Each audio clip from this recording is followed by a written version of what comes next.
sociopaths might not care about others, but they care very much about themselves, and to some degree, their legacy.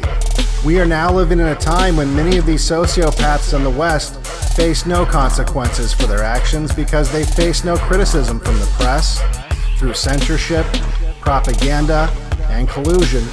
They control what the people are allowed to know about the decisions they are making and the effects those decisions are having on the lives of the people. Without an accurate picture of what's happening, as a result of these actions their leaders are taking, the leaders face no danger of being thrown out.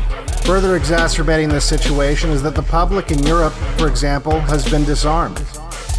So even if they were to get an accurate picture of what their leaders were doing, it would now be hard for them to do anything about it. And if you add in the surveillance state that exists in Europe as well as America, it becomes even harder for any opposition to organize.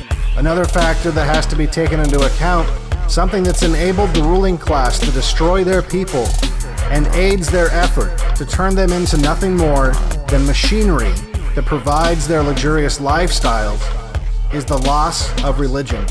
In the past, the people that lived in Western countries had a moral code. This moral code was maintained and transmitted to each new generation, in recent times at least, using the parables and moral codes outlined in the Bible. This moral code not only provided the people with a means to self-police their behavior in a way that required less intervention from the state, but it also set expectations for their rulers. There was an agreed-upon set of values, and if the ruling class stepped outside of these boundaries set by the only authority that existed above them, boundaries set by an omnipotent God, the people would demand justice because their rulers had violated the rules of God. Without God and with the rise of moral relativism, a theology that can be simplified to mean that morality is in the eye of the beholder, and that there is no global standard of behavior. The ruling class can now justify anything that violates these antiquated standards, and the public is in no position to feel righteous indignation and has no authority over their actions. On top of that, while the ruling class in modern Western civilization has hardly been made up of religious zealots or even God-fearing people, with the complete removal of God from the equation, without replacing it with anything else, there's not even a chance that the members of the ruling class would hold themselves up to any standard of behavior or believe that there exists any authority above them.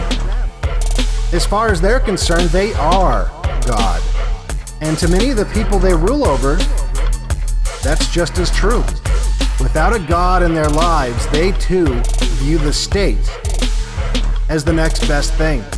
It's important to understand this when examining the actions of the ruling class. They are godless sociopaths. As long as they can maintain their lifestyle and power during their lifetimes, that's really all that matters to them.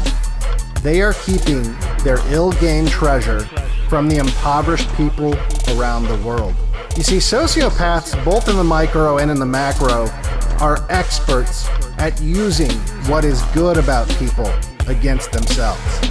They play on your empathy and use it as a weakness because they see it as a weakness.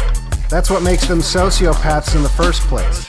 They don't care about your standard of living or how much you will be forced to sacrifice it to improve the standard of living of the population they wish to have replace you, because you're not really sacrificing your lifestyle to improve the lifestyle of these less fortunate people.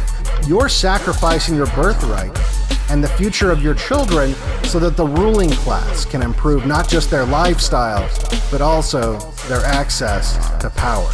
I know this is difficult for many people to hear.